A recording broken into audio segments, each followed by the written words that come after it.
Le sujet dont je vais vous parler ce soir doit être aussi vieux que le monde. Et pourtant, il n'a rien perdu de son actualité, au contraire. Il est appelé à faire parler de lui de plus en plus.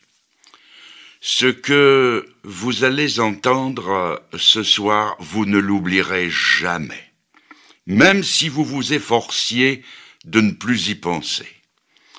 Ne croyez pas à une sorte de pédanterie de ma part, parce que j'aurais parlé d'une façon telle que vous ne pourriez jamais l'oublier, due à mon éloquence. Non, non, pas du tout. Ce que vous allez entendre sera inoubliable dans le sens que vos voisins, la radio, la télévision, les journaux vous en reparleraient. Je vais vous parler des tremblements de terre. Nous savons tous ce qu'est un tremblement de terre pour en avoir entendu parler ou pour l'avoir ressenti à faible intensité.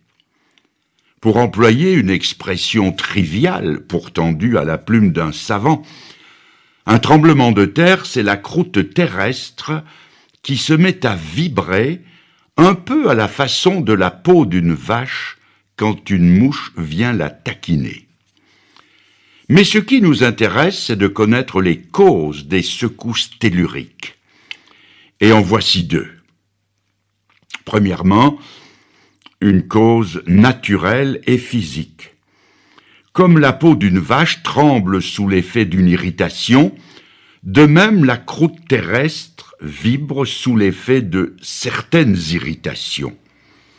Au temps où la science faisait ses premiers pas dans ce domaine, on croyait qu'il se produisait des crevasses dans le fond des océans et que de grandes quantités d'eau entraient en conflit avec les masses incandescentes au centre de la Terre, produisant de gigantesques déflagrations dont nous ressentions les effets en surface. Cette théorie dite du catastrophisme a été abandonnée et remplacée par celle des plaques tectoniques et de la dérive des continents. Pour plus de renseignements, prière de s'adresser aux travaux de l'éminent volcanologue que fut le regretté Haroun Tazieff. Voici un court extrait de ce qu'il écrivait dans un journal de la presse helvétique. Je lis. 100 000, 500 000, 1 million de morts en l'espace de quelques minutes. Imaginez-vous que cela puisse arriver autrement que par le déclenchement de quelque absurde guerre nucléaire ? Non, sans doute. Et vous avez tort. Vous avez tort car l'évidence géologique a fini par me convaincre que jusqu'ici l'humanité a eu une chance prodigieuse et que les catastrophes de Pompéi et de Saint-Pierre de la Martinique ne sont rien à côté de ce qui l'attend. Il y a aussi une deuxième cause, d'ordre spirituel, et c'est celle qui va nous occuper à présent. Les tremblements de terre sont des phénomènes naturels, par lesquels notre attention devrait être attirée sur des faits d'une valeur spirituelle très importante. La Bible nous en parle à plusieurs reprises. Je vous lis ces paroles que je trouve dans l'évangile de Matthieu au chapitre 27 et à partir du verset 50. Nous sommes dans la finale de la passion du Seigneur. Et je lis que Jésus, en croix donc, poussa un grand cri et rendit l'esprit. Et voici, la terre trembla. Les rochers se fendirent. Le voile du temple se déchira en deux depuis le haut jusqu'en bas.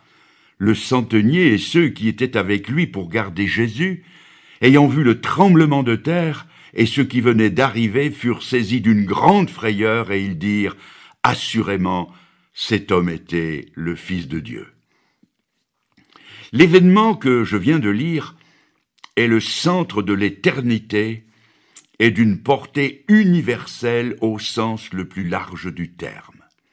De quoi s'agit-il ? De la mise à mort de 3 condamnés. Et le fait eût été sans importance, et ne serait jamais parvenu jusqu'à nous si l'un des trois n'avait été le Fils de Dieu. Toutes les puissances du ciel et de l'enfer étaient dépêchées en observation autour de la croix. Jésus-Christ livrait au prince des ténèbres la bataille décisive qui allait lui ravir la suprématie sur l'enfer et sur la mort. Le salut de centaines de millions d'âmes était en jeu, le salut de mon âme et de la vôtre. D'un côté, il y avait Jésus-Christ, qui venait pour expier les péchés de tous ceux qui croiraient en lui.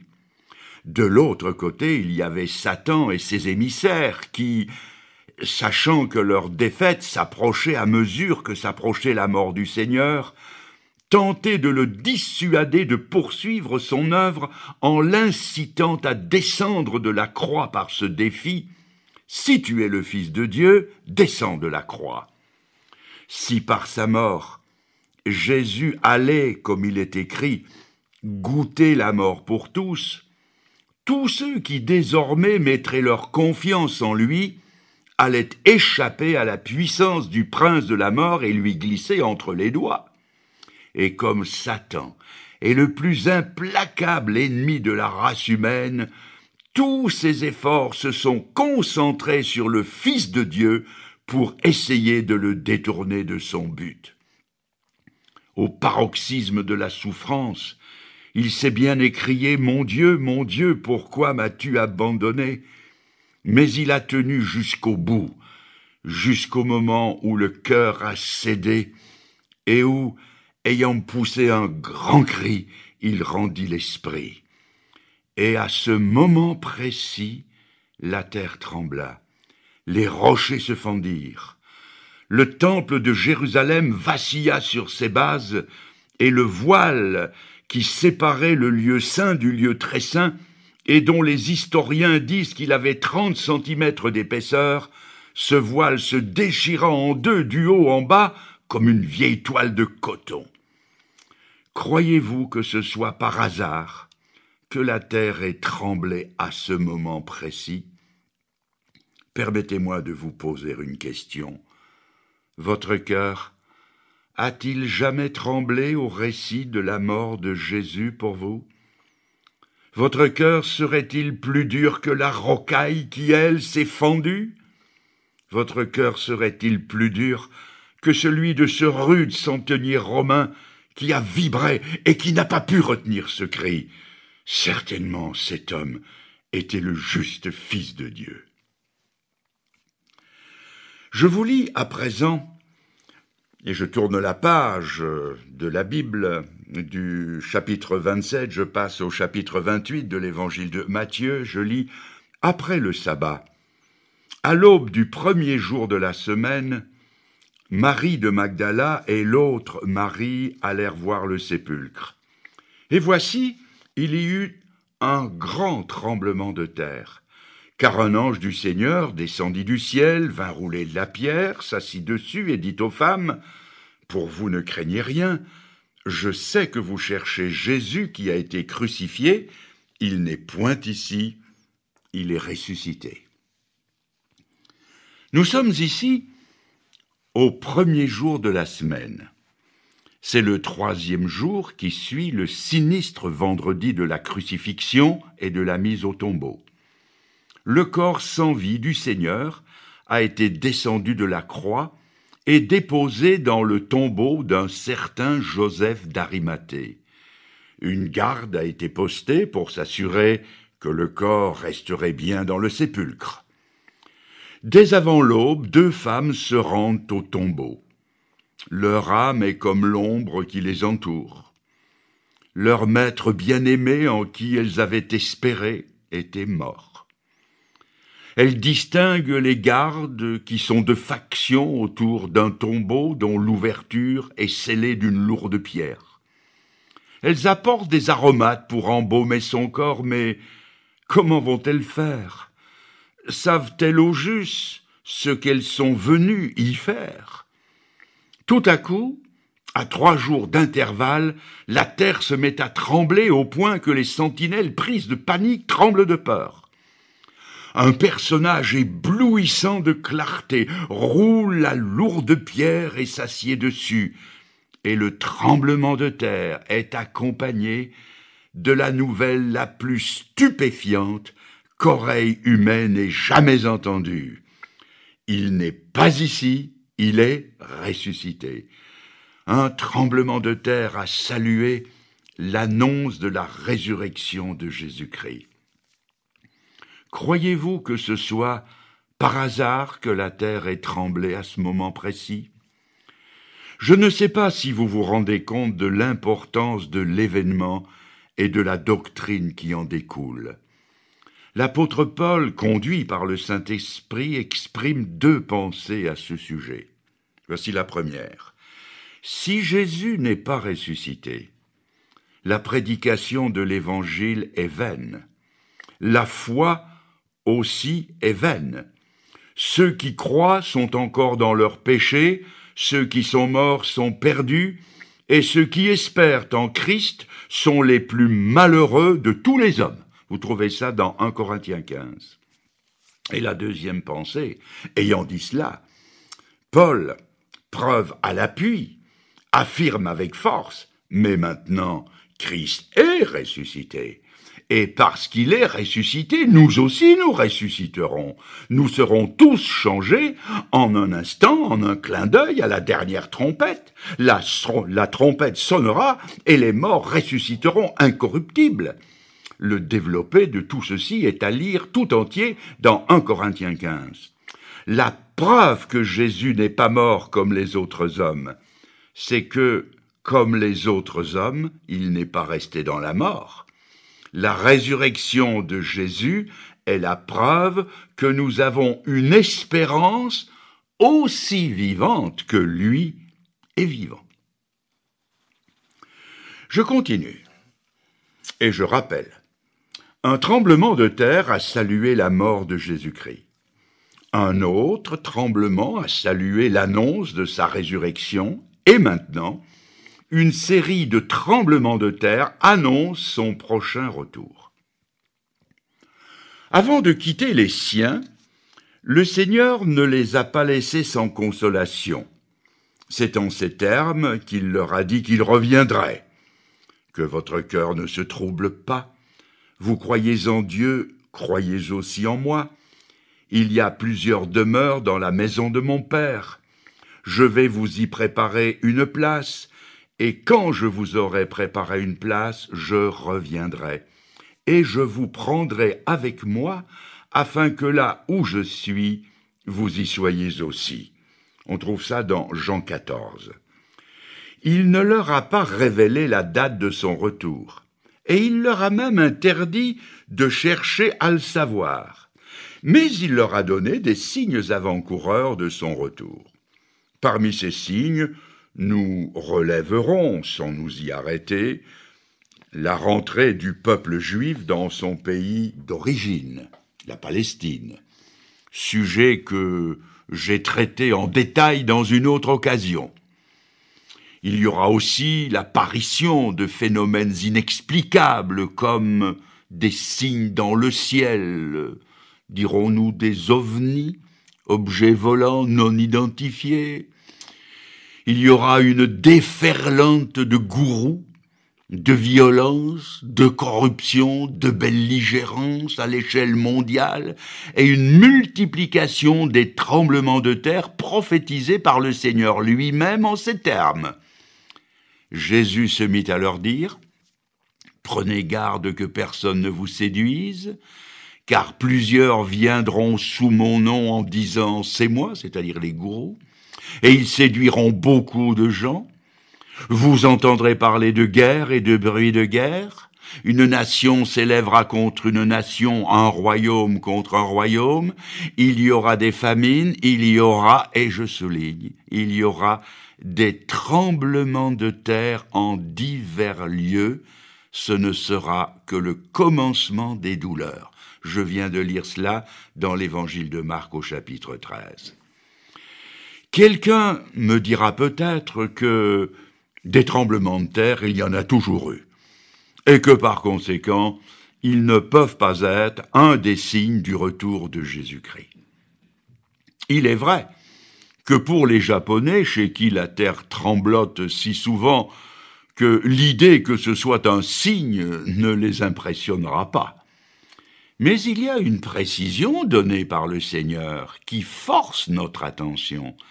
Il a parlé de secousses telluriques, non seulement sur une ligne de faille où l'écorce terrestre présente des faiblesses, mais il a précisé que cela se produirait en divers lieux. Et nos savants reconnaissent d'ailleurs que ces phénomènes se généralisent un peu partout sur la surface de notre globe.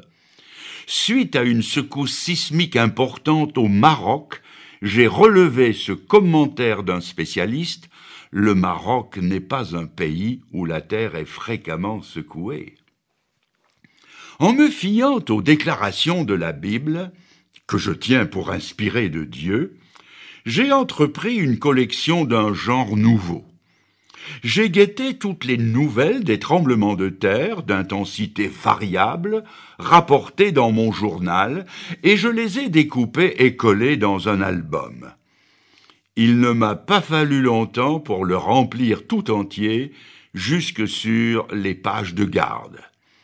Pour mieux vous faire saisir la réalité de ce « en divers lieux », j'ai mis ces lieux, les pays, villes importantes ou régions, je les ai mises par ordre alphabétique et je vous en livre le résultat actuel.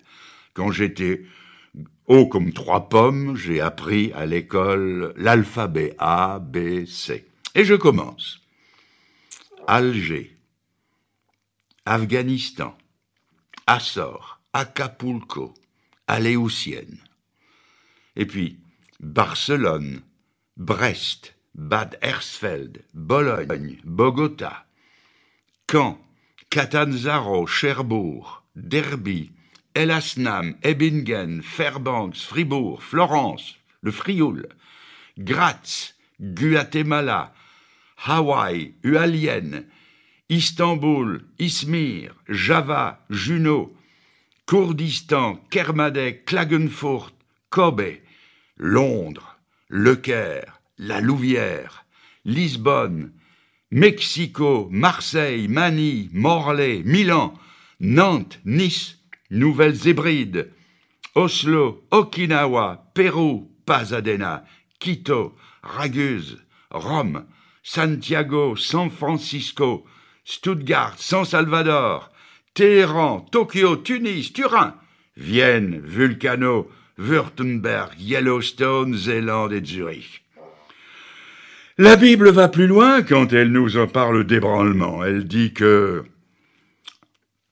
les puissances des cieux seront ébranlées, c'est-à-dire que les démons redoublent d'efforts.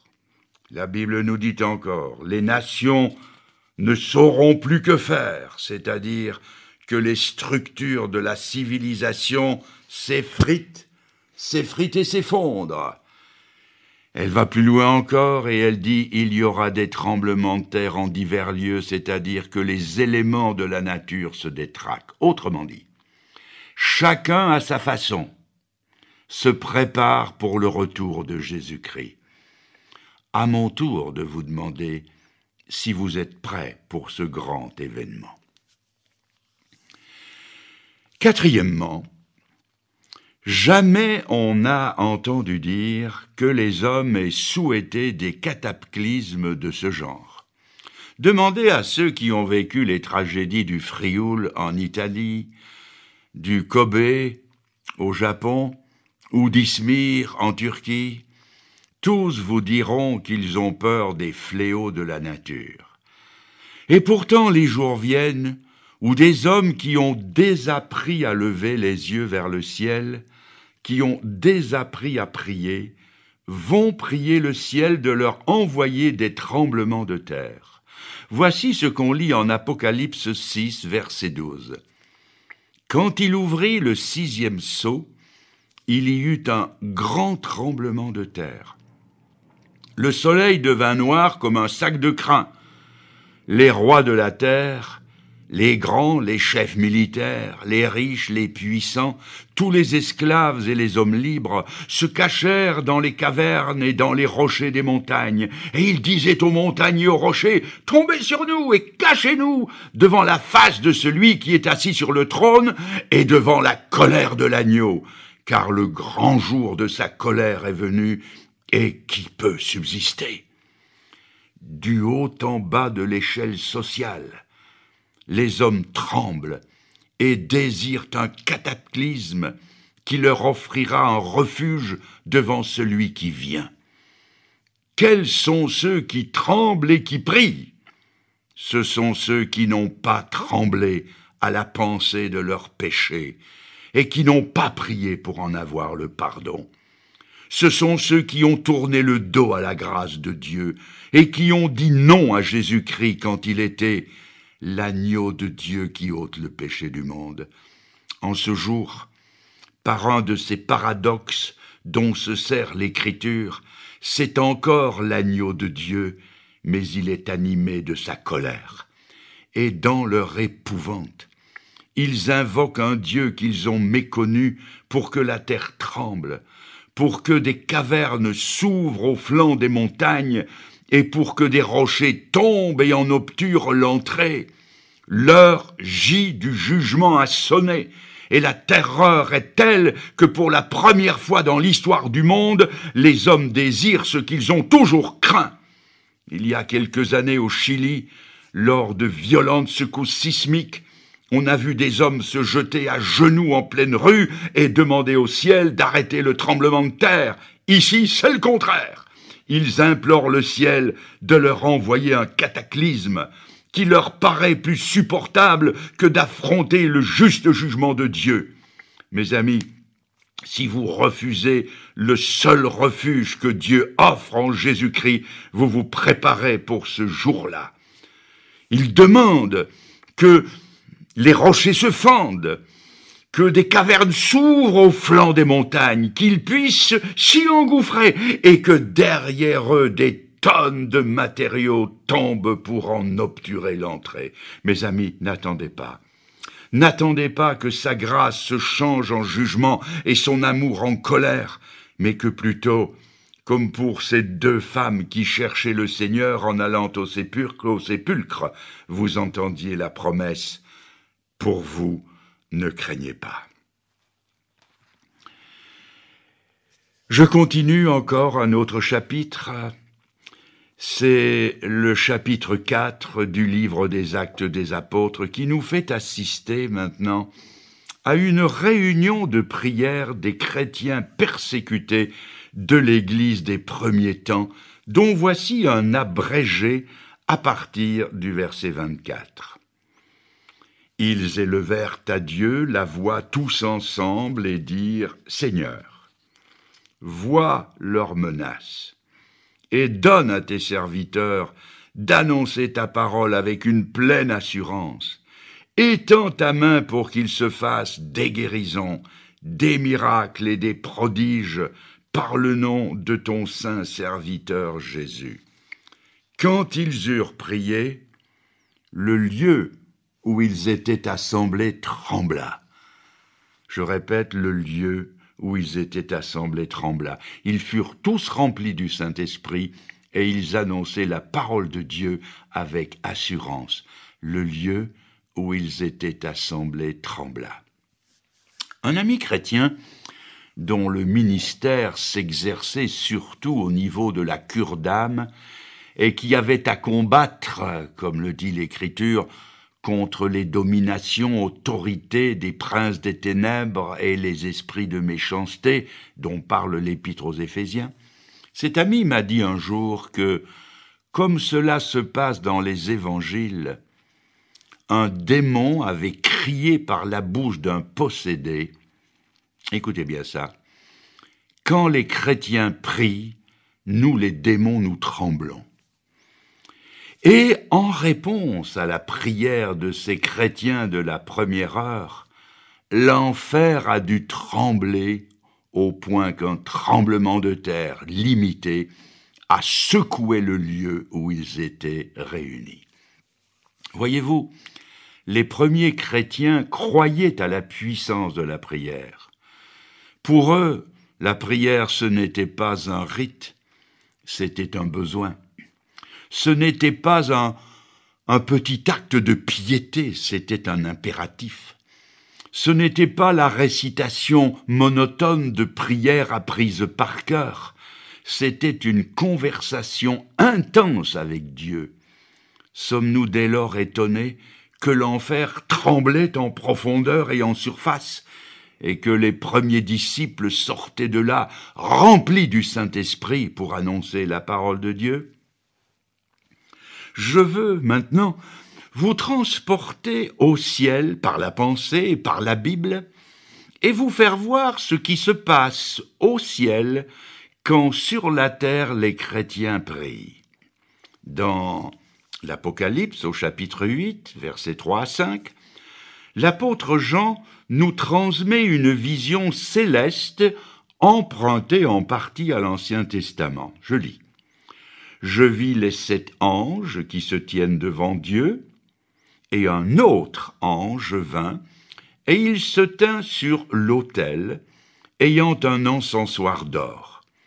On lui donna beaucoup de parfums, afin qu'il les offrît avec les prières de tous les saints sur l'autel d'or qui est devant le trône. La fumée des parfums monta avec la prière des saints, de la main de l'ange devant Dieu. L'ange prit l'encensoir, le remplit du feu de l'autel et le jeta sur la terre. Et il y eut des voix, des coups de tonnerre, des éclairs et un tremblement de terre. » Dans cette vision, on voit un ange qui représente le seul médiateur entre Dieu et les hommes, qui est Jésus-Christ, selon ce qu'en dit 1 Timothée, chapitre 2, verset 5. On y voit donc le Seigneur qui retransmet devant le trône de Dieu les demandes de ceux qui sont en prière sur cette terre. Avant d'aller plus loin, permettez-moi une courte digression sous forme de question. Quand quelqu'un prie, jusqu'où monte sa prière? Qu'en pensez-vous? Ma réponse va vous étonner et peut-être même vous scandaliser en un premier temps. Les prières les plus ferventes ne montent pas plus haut que le plafond, ou jusqu'au premier étage, avec le risque d'importuner les voisins si vous priez fenêtres ouvertes et à tue-tête. Maintenant, ne me prenez pas pour un mécréant avant de m'avoir écouté jusqu'au bout. Si vous regardez bien le texte que je viens de lire, vous verrez que ces prières sont, et je souligne, sont alliées au parfum de l'ange devant Dieu. C'est-à-dire que nos prières ne parviennent jusqu'au ciel que si elles sont alliées au parfum des perfections de Jésus-Christ, qui est notre seul représentant devant Dieu. C'est pourquoi, dans le Nouveau Testament, comme aussi dans toutes les églises évangéliques du monde, chaque prière est ponctuée du « au nom de Jésus-Christ ». Ce n'est pas là une formule magique, c'est la foi en la valeur de l'unique médiation de Jésus-Christ. Et ainsi fait en son nom, les prières les plus secrètes, traversant les espaces intersidéraux, sont en temps réel, comme on dit aujourd'hui, entendues devant le trône de Dieu, parce qu'elles sont faites au nom de Jésus-Christ, notre seul représentant devant Dieu. C'est ce qui s'est passé en Apocalypse 8. Et la réponse est venue sous forme de voix, de coups de tonnerre, d'éclairs et d'un tremblement de terre. C'est ce qui s'est passé en Acte 4, évoqué plus haut, où le lieu où ils étaient assemblés trembla, où ils furent remplis du Saint-Esprit. C'est ce qui s'est passé en Acte 16, où, dans la sombre prison de la ville de Philippe en Grèce, Paul et Silas, battus jusqu'au sang et enchaînés, priaient et chantaient les louanges de Dieu. Et en réponse à ces prières, non seulement l'enfer a tremblé, mais un tremblement de terre a secoué la ville, au point que les chaînes des prisonniers se sont descellées, et que les portes de la prison sont sorties de leurs gonds, et qu'en finale le geôlier, toute sa famille, et tous ceux qui étaient avec lui dans sa maison se sont convertis au Seigneur. Quelqu'un me reprochera peut-être d'évoquer des faits réels, peut-être, mais dépassés et n'ayant aucun équivalent dans notre monde d'aujourd'hui. Quelqu'un dira ou pensera que je suis vieux jeu et poussiéreux comme une salle de musée.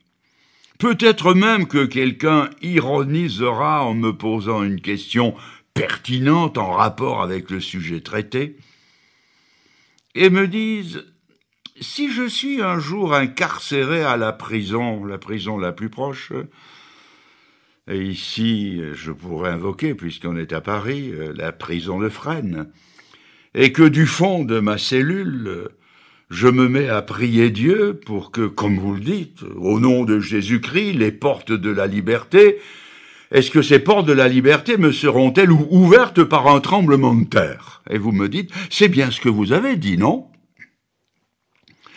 Ma réponse est celle-ci. Mes amis, il y a plus et mieux que de prier pour sortir de prison par un tremblement de terre, c'est de prier pour ne pas aller en prison.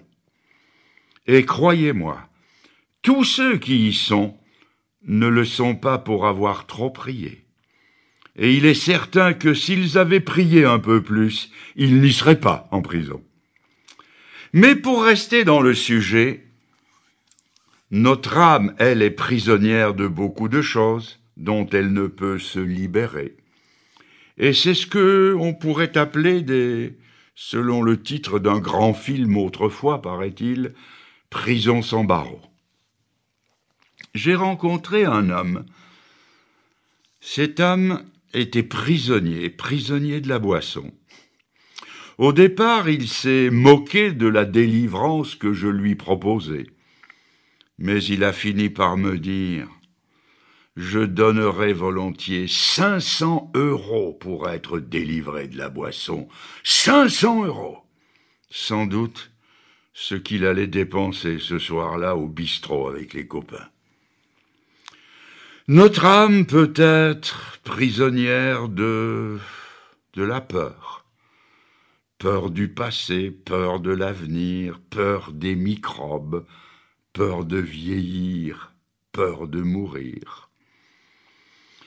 Elle peut être prisonnière de l'orgueil, de ce numéro 1 mondial qui fait pivoter l'univers autour de sa petite personne et qui aimerait que tous les autres acclament ses exploits. Notre âme est peut-être enfermée dans la cellule d'une jalousie maladive dont elle ne peut se sortir, comme cette jeune femme qui m'a raconté qu'avant de connaître le Seigneur, elle était sans raison d'une jalousie féroce envers son mari. S'il avait le malheur de tirer son peigne de sa poche, elle devenait comme une tigresse et lui demandait avec virulence « Pour qui est-ce que tu te peignes ?» Lorsqu'elle s'est tournée vers le Seigneur, elle a été entièrement délivrée de cette prison de la jalousie. Notre âme est peut-être prisonnière d'un fichu caractère à répétition qui fait souffrir son entourage, prisonnière d'un tempérament emporté, colérique, incapable de se contrôler, prisonnière de l'impureté, prisonnière de la pornographie, prisonnière des frivolités mondaines, prisonnière de sa langue et incapable de la maîtriser, prisonnière de l'opinion des autres, du qu'en dira-t-on, prisonnière de l'amour de l'argent, prisonnière de l'avarice, prisonnière de prisonnière. Ah, il y en a des prisons sans barreaux. Y a-t-il un moyen d'en sortir? Voici ce que dit Dieu au travers de son prophète Ésaïe. Et je vous lis le texte dans Ésaïe 66, verset 2, version Darby. « Voici, dit l'Éternel, sur qui je porterai mes regards, sur l'affligé, sur celui qui a l'esprit contrit et qui tremble à ma parole. » L'intervention de Dieu est promise à celui qui regrette ses fautes au point d'en être affligé et qui tremble à la parole de Dieu, dans ce sens qu'il ne la prend pas à la légère, mais avec un tremblement de l'âme qui fait sortir de leur gonds les portes de nos prisons intérieures, qui brise les portes des reins et rompt les verrous de fer, comme le dit le psaume 107 au verset 16. Si donc vous vous adressiez à lui dans les termes ci-dessus, comme je viens de les énoncer, votre âme vibrerait d'une émotion nouvelle, et les portes de votre captivité intérieure s'ouvriraient pour vous faire découvrir d'autres horizons que ceux dans lesquels vous êtes encore enfermés. Adressez-vous à lui en cet instant, avec les quelques mots qui suivent, que vous pouvez répéter s'ils vous conviennent. Je vais vous demander de vous incliner, nous allons tous oublier ceux qui sont à côté de nous, fermer les yeux, élever nos âmes vers le Seigneur et vous pouvez lui dire, suivre la prière, la prendre à votre compte et lui dire, alors que je parle spontanément, je parle lentement, Seigneur, dites-lui Seigneur. Seigneur, eh bien ce soir, je prends ta parole au sérieux, plus que je ne l'ai jamais fait.